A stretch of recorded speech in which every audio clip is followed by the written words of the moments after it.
हे माझ्या प्रभू, मी होतो चकित पाहुनी, कार्य तुझे तुझ्या हातूनी जे घडले,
रविवार 16 जानेवारी 2022, सामान्य काळातील दुसरा रविवार, पाचारण रविवार.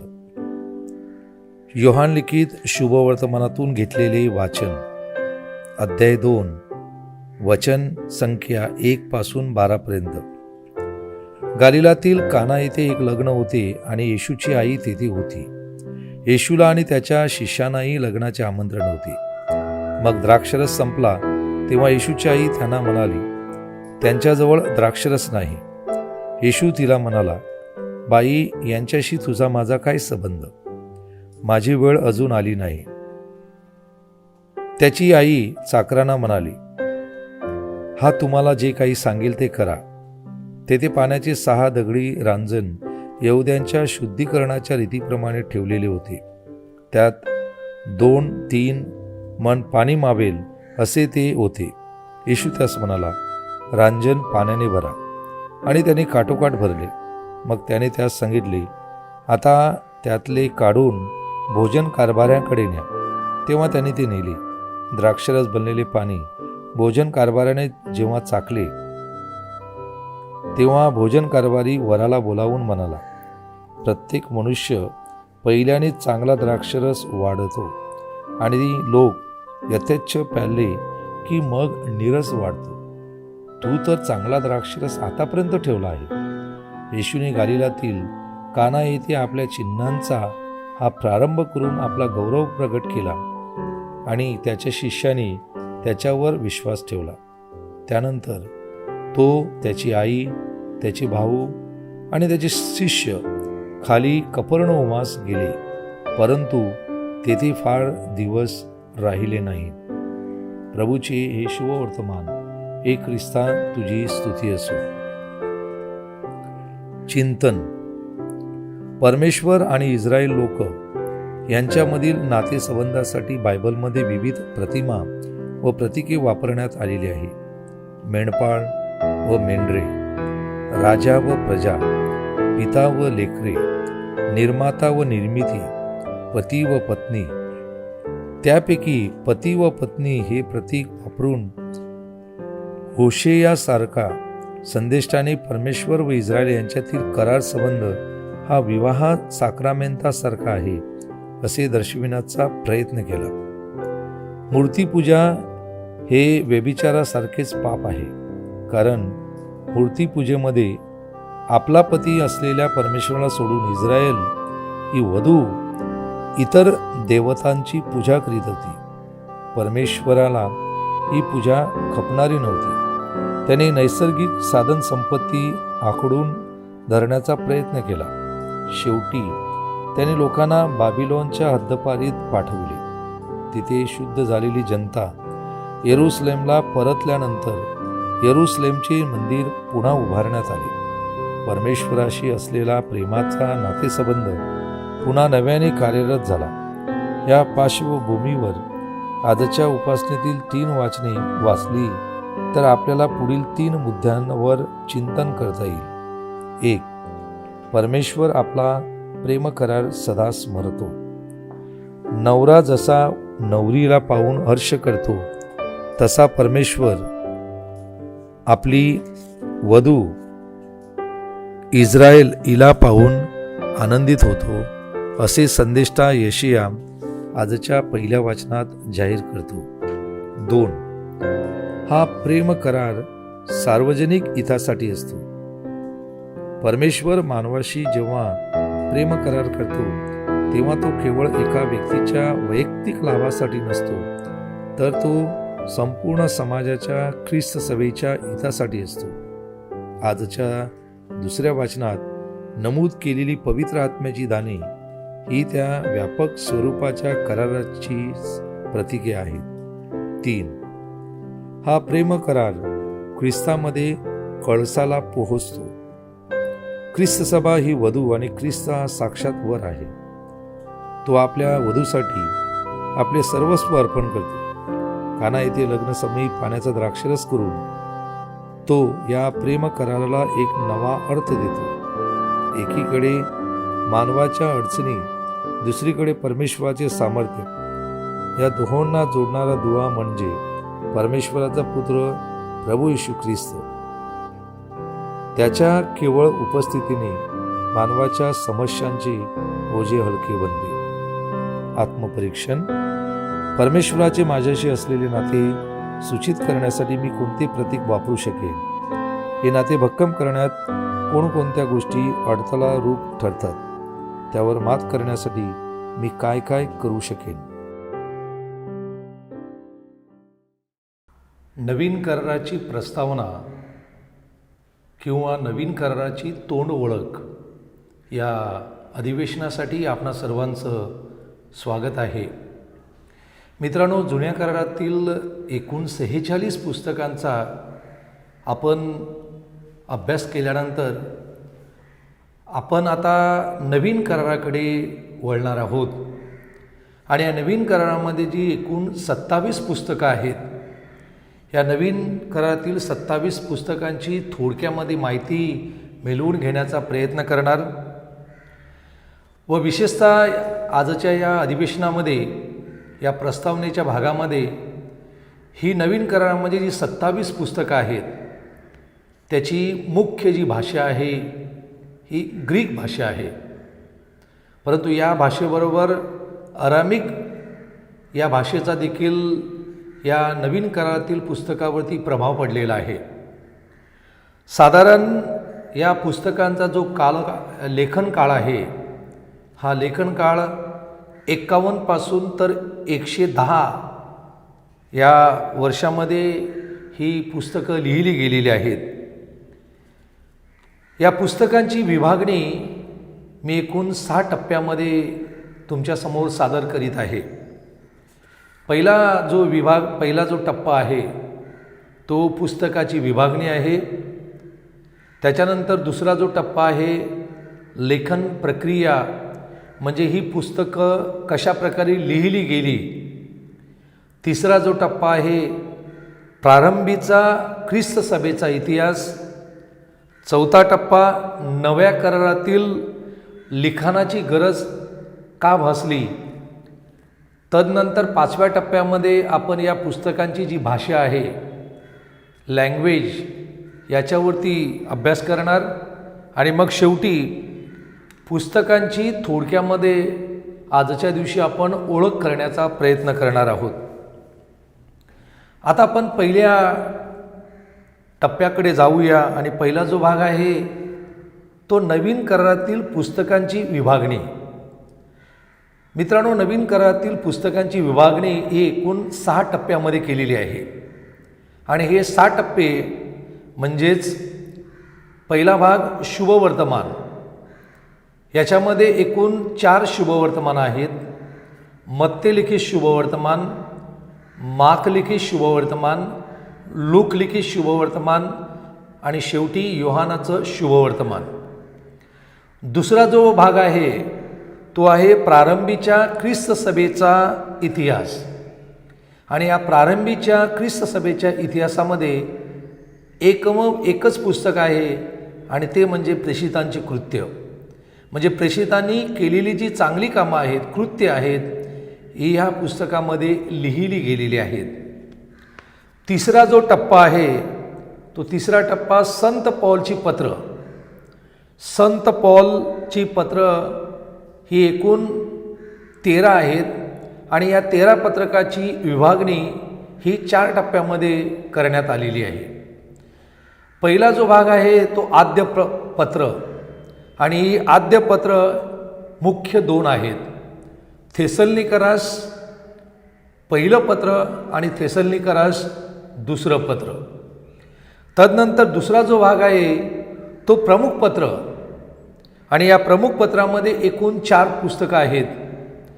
एक रोमकरास पत्र, दुसरं एक करंथीकरास आणि 2 करंथीकरास आणि शेवटचं गलतीकरास पत्र. तिसरा जो टप्पा आहे, तिसरं जे पुस्तक आहे हे तुरुंगामध्ये लिहिलेली पत्र. संत पौलने एकूण 4 पुस्तकं जी आहेत हे तुरुंगामध्ये असताना लिहिलेली आहेत असं इतिहासकार सांगत आहेत.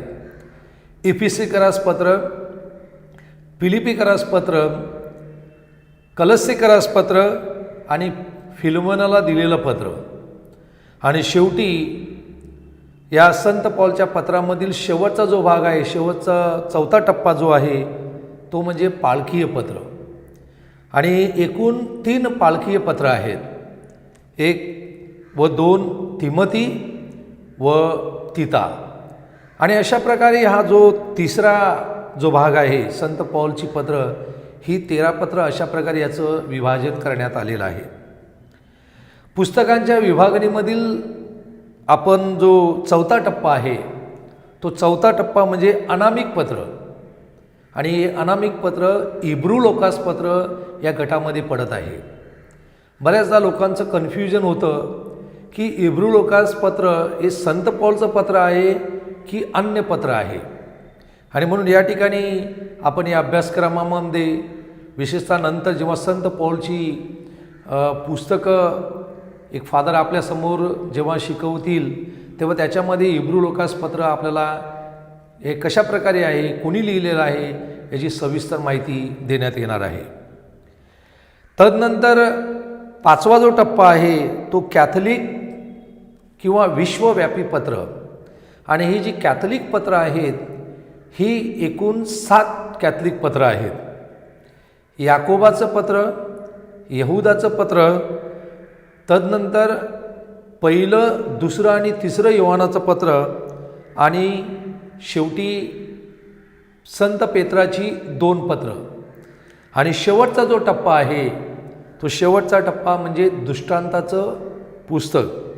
आणि हे दृष्टांताचं पुस्तक हे एकमेव नवीन करारातील शेवटचं पुस्तक जे आहे, जे आपण प्रकटीकरण या नावाने ओळखलं जातं.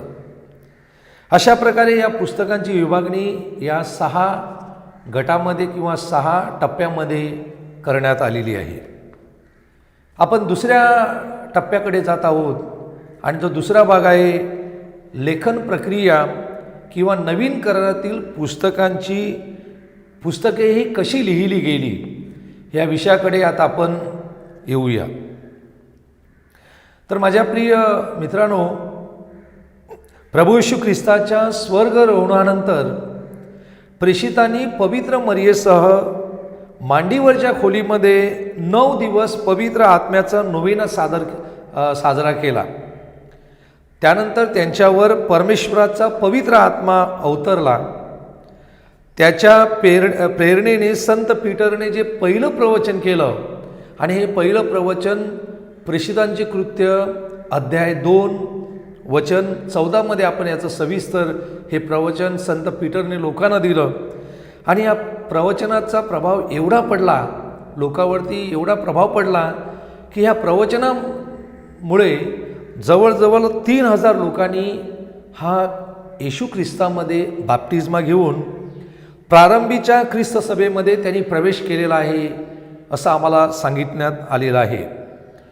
त्यानंतर ख्रिस्ती लोकांचा जो छळ सुरू झाला त्यामुळे प्रेषितांसह सर्व ख्रिस्ती लोकांची पांगापांग झाली. अशा सर्वांना व इतर बांधवांना प्रभूची सुवार्ता सांगण्याच्या हेतूने नव्या करारातील पुस्तकांचे पुढील पद्धतीने लेखन सुरू करण्यात आलं असं अनेक बायबल पंडित आम्हाला सांगत आहेत. तर पहिला जर सांगितलं जातं की प्रेषितांची शिकवणूक, आम्हाला सर्वांना ठाऊक आहे की प्रभू येशू ख्रिस्ताच्या स्वर्गारोहणानंतर जे प्रेषित सर्वत्र पसरले गेले आणि प्रेषितांनी जी शिकवणूक दिली त्यांचा कदाचित प्रभाव पडलेला दिसून देतो. दुसरं म्हणजे लेखन करण्याचं कारण असं पण होऊ शकतं की दुसऱ्या गटामध्ये ही मौखिक परंपरा म्हणजे मुखावाटे येशू ख्रिस्ताची शिकवणूक, हे जे प्रभू येशू ख्रिस्ताचे प्रेषित होते आणि अनेक शिष्य होते हे लोकांना देत असत. तदनंतर ख्रिस्ती साहित्यांचे लेखन हे सुरू झालं. त्याच्यानंतर प्रेरित पुस्तकांची निवड, 4 नवीन कराराची संहिता, आणि अशा प्रकारे या नवीन करारातील पुस्तकं ही लिहिली गेली. आता एक अत्यंत महत्त्वाची गोष्ट ही आम्हा प्रत्येकाला माहीत आहे की मत्तेच्या शुभवर्तमानामध्ये अध्याय 28 प्रभू येशू ख्रिस्ताने अध्याय 28 वचन 16 ते 20 जे मिशन कमांड दिलं, आणि हे मिशन कमांड जणू काही त्या पर्वतावरून, त्या गालिल पर्वतावरून खाली आल्यानंतर या शिष्यांनी आपल्या स्वतःच्या जीवनामध्ये, आपल्या स्वतःच्या शिकवणुकीद्वारे, कृतीद्वारे लोकांना त्यांनी ती शिकवणूक दिली. आणि प्रभू येशू ख्रिस्ताचं हे मिशन कमांड काय होतं? प्रभू येशू ख्रिस्ताचं मिशन कमान हेच होतं की जा आणि संपूर्ण जगाला सुवार्तेची घोषणा करा, माझ्या नावाने तुम्ही त्यांना बाप्तिस्मा द्या आणि अशा प्रकारे ही सुवार्त तुम्ही सर्वत्र पसरवा. ही जी येशू ख्रिस्ताची शिकवणूक आहे, ही शिकवणूक प्रभू येशू ख्रिस्ताच्या प्रेषितांनी त्या गालील पर्वतावरून खाली येत असताना ही संपूर्ण जगाला दिली आहे. आणि अशा वेळी ख्रिस्तासंबंधी जे ज्ञान होतं हे सुरुवातीला तोंडी पसरलं गेलं, त्यानंतर हे लोकांना शिकवलं गेलं, नंतर ते प्रेषिताद्वारे ही ख्रिस्त सभेमध्ये सांगण्यात आलं, तदनंतर शिष्याद्वारे आलं आणि शेवटी ख्रिस्त मंडळीत प्रत्यक्ष जीवन जगत असताना अनेक लोकांनी ते अनुभवलेलं आहे. तिसरा जो टप्पा आहे, तिसरा जो घटक आहे तो घटक आहे प्रारंभीच्या ख्रिस्त सभेचा इतिहास कसा झाला. तर नव्या कराराच्या पुस्तकामध्ये प्रारंभीच्या ख्रिस्त सभेतील घडामोडीचे प्रतिबिंब पडलेले असल्यामुळे हा इतिहास ठाऊक नसेल तर नव्या करारातील पुस्तकांचा अर्थ समजणं हे कठीण जाणार आहे. आणि म्हणून या इतिहासाचे जे एकूण 13 टप्पे आहेत, हे 13 टप्पे कदाचित आम्हाला आठवण करून देतील की जणू काही प्रारंभीचा जो ख्रिस्त सभा होती, या ख्रिस्त सभेचा इतिहास अशा प्रकारे हा पुढे गेलेला आहे. या 13 टप्प्यातील पहिला टप्पा कुठला आहे तर प्रभू येशू ख्रिस्ताचा मृत्यू आणि त्याचे पुनरुत्थान. आणि असं इतिहासकार सांगतात की सर्वसाधारणपणे इसवी सन 30 आणि जो 33चा काळ आहे, ह्यामध्ये प्रभू येशू ख्रिस्ताचं मरण आणि पुनरुत्थान हे झालेलं होतं. तदनंतर दुसरा जो टप्पा आहे संत स्टीफनचा मृत्यू, आणि हा सर्वसाधारण 35मध्ये झाला असं बायबल तज्ज्ञ जे आहेत ते आम्हाला सांगतात.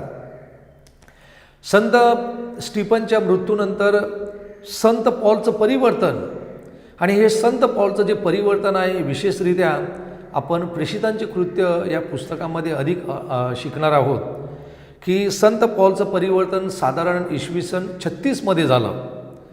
तदनंतर संत जेम्सचा शिरच्छेद हा 42मध्ये झाला.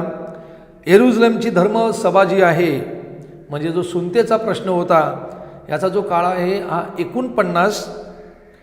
तदनंतर पहिले ख्रिस्ती साहित्य म्हणजे पहिलं थेसलनिकरा जे पत्र आहे हे सर्वसाधारण 51मध्ये हा जो काळ आहे हा सांगितला जातो.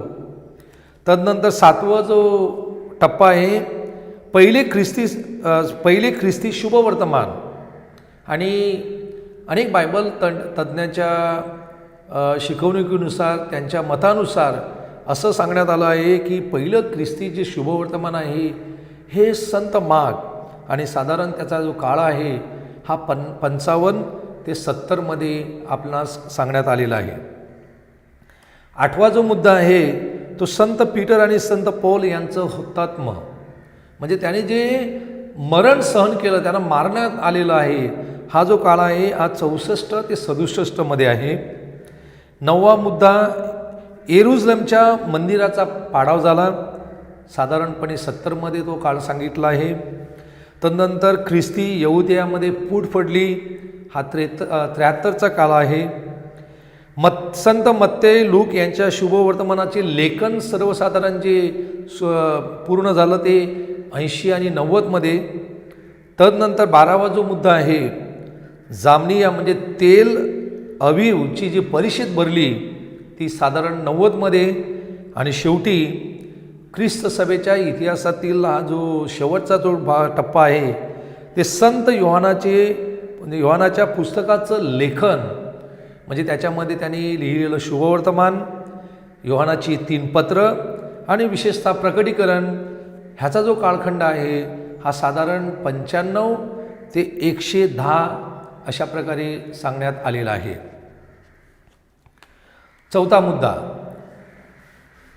नव्या कराराच्या लिखाणाची गरज आता का भासली, आणि या नव्या करारातील या लिखाणाची गरज का भासली याच्यावरती येत असताना अत्यंत महत्त्वाचं माझ्या प्रिय बंधू आणि भगिनींनो आपण सर्वांनी शिकायचं आहे, आणि ते म्हणजे प्रेषितांच्या शिकवणुकीनंतर साधारणतः इसवी सन 33 ते 51पर्यंत मौखिक परंपरा सुरू होती.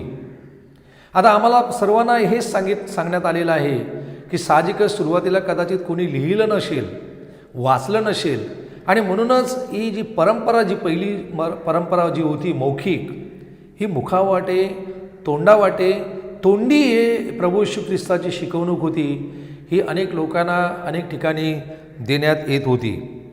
मात्र पुढील 5 कारणं जी आहेत, खालील जी 5 कारणं आहेत, या कारणास्तव प्रारंभीच्या ख्रिस्त सभेच्या लेखकांनी नव्या कराराचे लेखन केलेलं आहे असं सांगण्यात आलेलं आहे. त्याला कारण कुठली असतील, कुठली कारणं त्याला कारणीभूत असतील, तर सर्वप्रथम असं सांगितलं जातं की येशू ख्रिस्ताचं जे पुनरागमन आहे हे लांबणीवर पडलं. दुसरं कारण असं सांगितलं जातं की ख्रिस्त सभेचा प्रसार जो होता हा भरभर होत चालला होता. म्हणजे अनेक ठिकाणी ख्रिस्ती लोक बाप्तिस्मा घेत होते, अनेक लोक अनेक ठिकाणी प्रेषित जाऊन ख्रिस्ती धर्म पसरत होते, आणि जी भरभराट होती ही अनेक ठिकाणी अतिशय वेगाने याचा वेग वाढत होता. तिसरं कारण कदाचित असं सांगण्यात आलेलं आहे की प्रेषित काळच्या पडद्याआड जाऊ नये, म्हणजे प्रेषित जो काळ आहे हा पडद्याआड जाऊ नये म्हणून कदाचित हे लिखाण लिहावं असं त्यांना वाटलं होतं. म्हणजे प्रेषितांनी केलेली जी कृत्य आहेत ही लोकांनी कुठेतरी स्मरणात ठेवावी, त्याचं वाचन करावं, ही कदाचित त्यांना वाटली गरज आहे, म्हणून हे कारण देखील सांगण्यात आलेलं आहे. चौथं कारण असं सांगितलं होतं की त्या काळामध्ये अनेक ख्रिस्ताच्या नावाने अनेक खोटे संदेश ते उदयास आले, आणि त्यासाठी हे लिखाण करणं गरजेचं वाटलं. आणि शेवटी ख्रिस्ती लोकांचा अनेक ठिकाणी जो शारीरिक आणि मानसिक छळच होता, हे देखील महत्त्वाचं कारण ह्या लिखाणामागे सांगण्यात आलेलं आहे. आणि अशा ह्या कारणामुळे पुस्तकांचं लिखाण करणं गरजेचं होतं, आणि त्यासाठी ही पुस्तकं लिहिली गेलेली आहेत. थोडक्यात माझ्या प्रिय बंधू आणि भगिनींनो, लोकांनी आपली श्रद्धा सोडून देऊ नये म्हणून त्यांना धैर्य देण्यासाठी कदाचित हे लिखाण करणं गरजेचं होतं, आणि त्यासाठी हे लिखाण लिहिलेलं आहे किंवा टिपून ठेवलेलं आहे. 5वा मुद्दा या प्रस्तावनेमध्ये, नवीन कराराच्या प्रस्तावनेमध्ये मुख्य 5वा जो मुद्दा आहे तो म्हणजे या नवीन कराराच्या पुस्तकाची भाषा, द लँग्वेज. असं सांगण्यात आलेलं आहे की नवीन कराराच्या पुस्तकांची भाषा, 4 भाषा त्या ठिकाणी या प्रामुख्याने प्रचलित असाव्या असं म्हटलं जातं.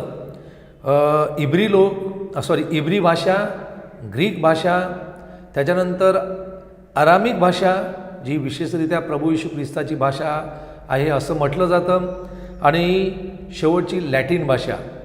अशा या 4 भाषा नवीन करारामध्ये कदाचित त्याचा प्रभाव होता.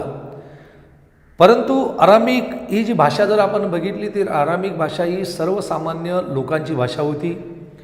ग्रीक जी भाषा होती हे व्यापारी आणि श्रीमंत लोक होते त्यांची भाषा होती, आणि म्हणून ग्रीक साम्राज्यामध्ये ग्रीक भाषेचं प्रभुत्व होतं. रोमन साम्राज्यामध्ये लॅटिन भाषेचं प्रभुत्व होतं, आणि म्हणून बायबल पंडित आणि विशेषतः बायबल ज्या अनेक तज्ज्ञांचं मत आहे की नवीन कराराचं जास्तीत जास्त जे लिखाण आहे हे जास्तीत जास्त लिखाण हे ग्रीक भाषेमध्ये लिहिलं गेलेलं आहे. हे सर्व बायबल पंडित या मताशी सहमत आहेत. 6वा मुद्दा आपण बघूया, आणि 6वा मुद्दा आहे तो म्हणजे पुस्तकांची थोडक्यामध्ये आता ओळख आपण बघूया की नव्या करारामधील ही 27 पुस्तकं जी आहे ह्या 27 पुस्तकामध्ये प्रिय मित्रांनो बरीच अशी विविधता आपल्याला जाणवते. त्यात शुभवर्तमान आहेत, त्यांचा इतिहास आहे, त्याच्यामध्ये अनेक पत्र आहेत, अनेक दृष्टांत आहेत, व त्यांची अगदी थोडक्यामध्ये आपण ओळख करण्याचा प्रयत्न करूया. कदाचित पुढच्या अधिवेशनामध्ये नंतर जेव्हा ही पत्र, विशेषतः संत पौलची पत्र आपल्याकडे सविस्तररित्या शिकवण्यात येईल तेव्हा तुम्हाला जास्त माहिती देण्यात येईल. पण थोडक्यामध्ये आपण थोडक्यामध्ये आता माहिती मिळवून घेण्याचा प्रयत्न करूया. पहिला भाग शुभवर्तमाने. आता शुभवर्तमाने म्हणजेच एक चांगली बातमी, म्हणजे शुभ वर्तमान म्हणजे चांगलं वर्तमान आपण जगाला द्यावं.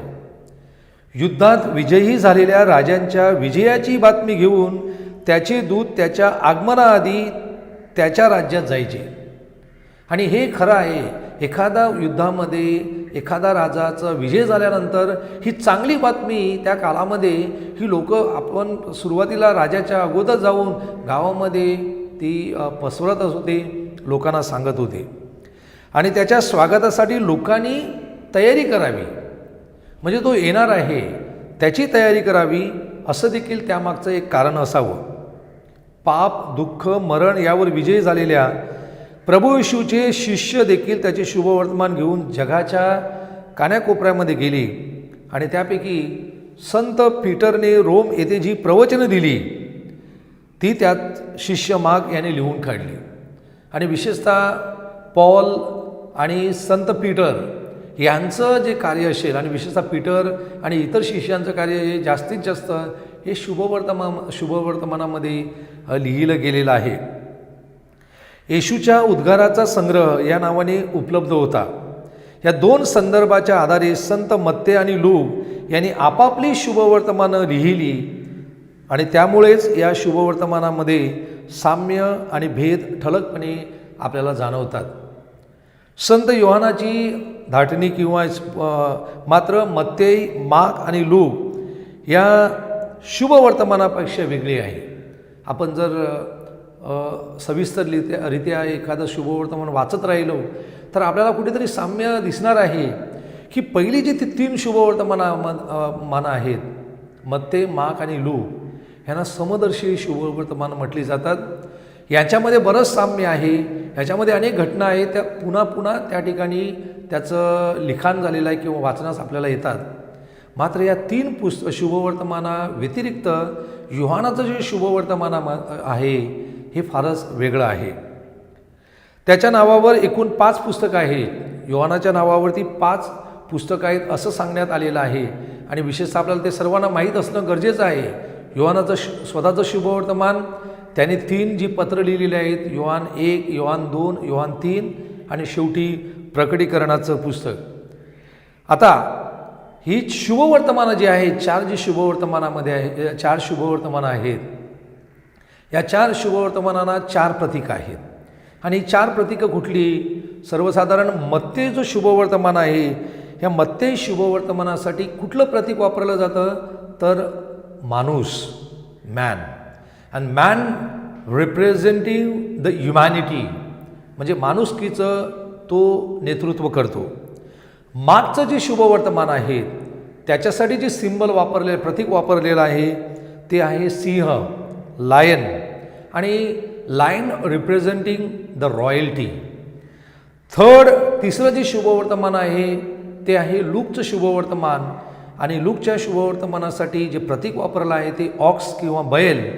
आणि ox representing the sacrifice in the temple, म्हणजे टेम्पलमध्ये त्याचं बलिदान, मंदिरामध्ये बलिदान त्याचं देणं. आणि शेवटचं योहानाचं शुभवर्तमान जे आहे हे याला प्रतीक जे आहे ते म्हणजे गरुड. आणि गरुड किंवा ईगल रिप्रेझेंटिंग द इन्कार्नेशन.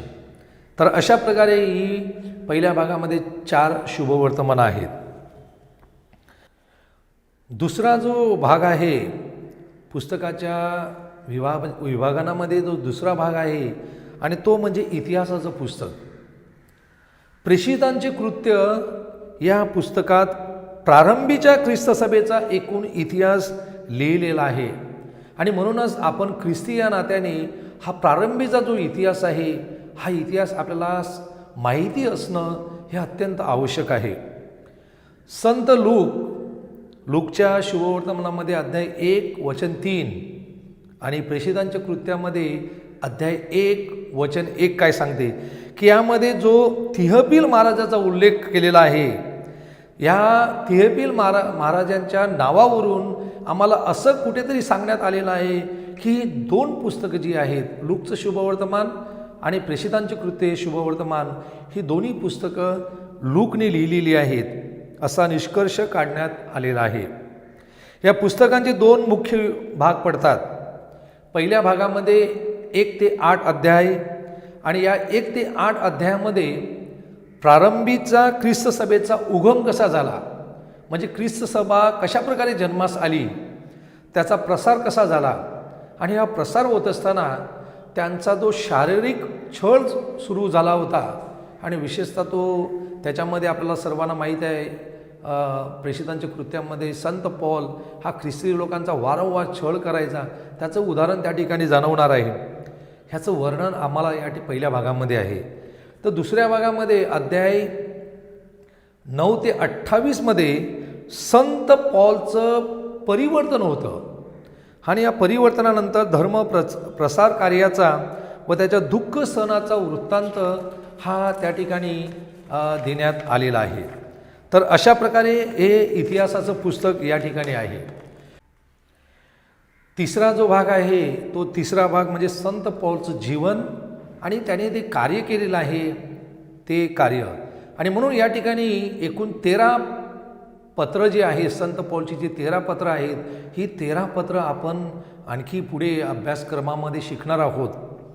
तर संत पौल जो शॉल या नावाने सुप्रसिद्ध होता आणि असं सांगण्यात आलेलं आहे की त्याचा जन्म जो आहे इसवी सन 10 साली किलिकियातील तार्सस येथे झाला. त्याने जेरुसलेमच्या गमिलियल या महान जो शास्त्री होता, पंडित होता व विद्वान धर्मपंडिताच्या मार्गदर्शनाखाली यहुदी धर्माचा कसून अभ्यास केलेला आहे असं सांगण्यात आलेलं आहे. वयाच्या 25व्या वर्षी त्याला परुषी ही पदवी जी आहे ही त्याला देण्यात आली आणि धर्मप्रसार करताना यहुदी धर्मविरुद्ध जीवन जगणाऱ्यांना त्याने छळ सुरू केला होता. आणि अशावेळी त्यांना आम्हाला प्रत्येकाला समजणार आहे की हा पौल जो यहुदी झाला होता आणि म्हणून यहुदीच्या विरुद्ध जे लोक होते, विशेषतः ख्रिस्ती लोक जे होते, त्याने त्या सर्व ख्रिस्ती लोकांचा त्याने छळ सुरू केलेला. त्यात ख्रिस्ती लोकांचा मोठा भरणा होता. त्यांना तुरुंगात डांबण्याची परवानगी त्याने मिळवली. आपल्या कामगिरीवर निघालेल्या शौलाला शेवटी तो दमस्काच्या वाटेवर प्रभू येशू ख्रिस्ताचं, पुनरुत्थित येशू ख्रिस्ताचं त्या ठिकाणी दर्शन घडलं. त्याचा कायापालट होतो, त्याचं परिवर्तन होतं आणि मग त्यानंतर त्याने येशू ख्रिस्ताची सुवार्ता सांगण्यासाठी पुष्कळ प्रवास केलेला आहे आणि अनेक देशांमध्ये, अनेक प्रांतामध्ये तो पोहोचलेला आहे. संत पीटर येरुसलेमच्या यहुदी लोकांना प्रभूची सुवार्ता सांगत होता, तर संत पौल हा जेरुसलेम बाहेरच्या परराष्ट्रीयांना ख्रिस्ती धर्माचे हे धडे देत होता. आणि म्हणून माझ्या प्रिय बंधू आणि भगिनींनो, आपल्या ख्रिस्ती धर्मामध्ये 2 पिलर आहेत. पहिला म्हणजे संत पीटर आणि दुसरा आहे तो म्हणजे संत पौल. आणि म्हणूनच 29 जूनच्या दिवशी आपण या दोघांचा एक हुतात्मा म्हणून, हे दोघांनी ज्याप्रमाणे आपलं रक्त सांडलं, येशू ख्रिस्ताची सुवार्ता पसरवीत असताना कशा प्रकारे ते मरणाला सामोरे गेले, त्याचा आपण 29 जूनला साजरा करतो. आणि म्हणूनच ख्रिस्त सभेच्या इतिहासामध्ये हे जे 2 संत आहेत, हे जे 2 पंडित आहेत, यांचं योगदान अत्यंत महत्त्वाचं आहे. आजही जर तुम्ही व्हॅटिकनमध्ये, रोममध्ये गेले तर त्या ठिकाणी तुम्हाला व्हॅटिकनमध्ये 2 पुतळे सापडतील. एका बाजूला संत पीटरचा पुतळा आहे आणि दुसऱ्या बाजूला संत पौलचं पुतळा देखील आहे. आणि अशा प्रकारे ही दोघं व्यक्तिमत्व ख्रिस्त सभेसाठी अत्यंत महत्त्वाची आहेत. तर त्यासाठी ह्या दोघांनी जे कार्य केलेलं आहे, ह्या दोघांचं कार्य अत्यंत महत्त्वाचं मानलं जात असतं. 3 वेळा संत पौलने मिशनचा दौरा काढला आणि हे करीत असताना सुनता आणि मोशेचे नियमशास्त्र यावर त्याने कडाडून हल्ला केला आणि त्यामुळे चवताळलेल्या यहुदी लोकांनी त्याला प्रथम एफसस म्हणजे एफिस या ठिकाणी, नंतर रोम येथे तुरुंगामध्ये त्याला डांबलं आणि शेवटी रोमन अधिकाऱ्यांच्या अंमलाखाली त्याचा शिरच्छेद झाला. आणि त्याने स्थापन केलेल्या ख्रिस्त मंडळांना त्याने एकूण 13 पत्र जी आहेत ती 13 पत्र लिहिली. ती 13 पत्र आपण या अभ्यासक्रमामध्ये पुढे शिकणार आहोत. तदनंतर पुढचा जो भाग आहे पुस्तकाच्या विभागनामध्ये, जो पुढचा भाग आहे तो म्हणजे इतर पत्र. आता इतर पत्रामध्ये इब्री लोकास पत्र हे संत पौलचं पत्र नाही हे आम्हाला प्रत्येकाला माहीत असणं गरजेचं आहे. त्याची रचना, त्याची भाषा संत पौलच्या इतर पासून भिन्न आहे. तसंच इब्री हे एखाद्या ठिकाणाचं नाव नसून ते यहुद्यांच्या भाषेचं नाव आहे असं अनेक वेळा बायबल तज्ज्ञ जे आहेत ते आम्हाला सांगत आहेत. आणि त्याशिवाय योहानाची जी 3 पत्र आहेत, हे इब्री लोकांच्या पत्राबरोबर योहानाची 3 पत्र, पेत्राची 2 पत्र, याकोब आणि यहुदानी यांनी प्रत्येकी एक जे पत्र लिहिलेलं आहेत, ही कोणत्याही विशिष्ट ख्रिस्त मंडळाला उद्देशून लिहिलेली गेली नसून ती संपूर्ण विश्वव्यापी म्हणजे संपूर्ण ख्रिस्त सभेला उद्देशून लिहिलेली आहेत. म्हणूनच या पत्रांना कॅथलिक पत्र किंवा विश्वव्यापी पत्र म्हटलं जातं. आणि शेवटी या नवीन करारातील विभाजनाचा शेवटचा जो टप्पा आहे तो म्हणजे प्रकटीकरण. आता इसवी सन 86 ते 95 या छळाच्या कालामध्ये जेव्हा ख्रिस्ती लोकांचा हा शारीरिक छळ सुरू होता, त्या काळात ख्रिस्ती लोकांना धैर्य देण्यासाठी हे पुस्तक लिहिलं गेलं आहे असं सांगण्यात आलेलं आहे. आणि म्हणून या पुस्तकाची चिन्ह, प्रतीक, रंग, अंक अशा गोष्टींचा वापर केल्यामुळे हे जरी समजणं अवघड आहे. बऱ्याच वेळा हे प्रकटीकरणाचं पुस्तकामध्ये सिंबल आहेत, आकडे आहेत. हे आकडे आपल्याला समजणं गरजेचं आहे. आणि म्हणून आपल्या अभ्यासक्रमामध्ये, आपल्या या बायबलच्या क्रमामध्ये शेवटचं हे पुस्तक आपल्याला शिकवलं जाणार आहे. आणि अशा प्रकारे यामध्ये येशूचे अनोखे रूप या शेवटच्या प्रकटीकरण या पुस्तकामध्ये हे आपल्यासमोर ठेवण्यात आलेलं आहे. तर अशा प्रकारे माझ्या प्रिय मित्रांनो, ह्या पुस्तकांचं ही विभागणी झालेली आहे. शेवटी मी तुमच्यासमोर 2 प्रश्न ही मननचिंतनासाठी ठेवत आहे. हे 2 प्रश्न मला वाटतं आपण प्रत्येकाने वैयक्तिकरित्या याच्यावरती मनन करा, चिंतन करा. आणि जर जमलं तर आपण आपल्या परीने हे याच्यावरती आपलं मननचिंतन लिहिण्याचा प्रयत्न करा. पहिला प्रश्न असा आहे, नव्या करारातील पुस्तकांच्या आधारे येशूचे जीवन व कार्य यावर 2 पानाचा निबंध लिहिण्याचा प्रयत्न करा. नवीन कराराची सर्व विशेषतः 4 शुभवर्तमानं जेव्हा आपण अभ्यासणार म्हणजे शिकणार, ह्या 4ही शुभवर्तमान झाल्यानंतर त्याच्यामध्ये येशूचं जीवन कार्य, त्याचं जीवन आणि त्याचं कार्य यावर छोटासा तुम्ही एक निबंध लिहिण्याचा प्रयत्न करा. दुसरा प्रश्न, येशू व्यतिरिक्त म्हणजे येशूच्या व्यतिरिक्त नव्या करारातील कोणते पात्र तुम्हाला भारावून गेलेले आहे? म्हणजे बिसाइड जीजस, येशू ख्रिस्ताच्या व्यतिरिक्त असं कुठलं व्यक्तिमत्व या नवीन करारामध्ये तुम्हाला स्पर्श करून गेलेलं आहे? याच्यावर तुम्हाला काय वाटते आणि का ते व्यक्तिमत्व तुम्हाला स्पर्श करून गेलेलं आहे ह्याच्यावरती तुम्ही थोडंसं चिंतन लिहिण्याचा प्रयत्न करा.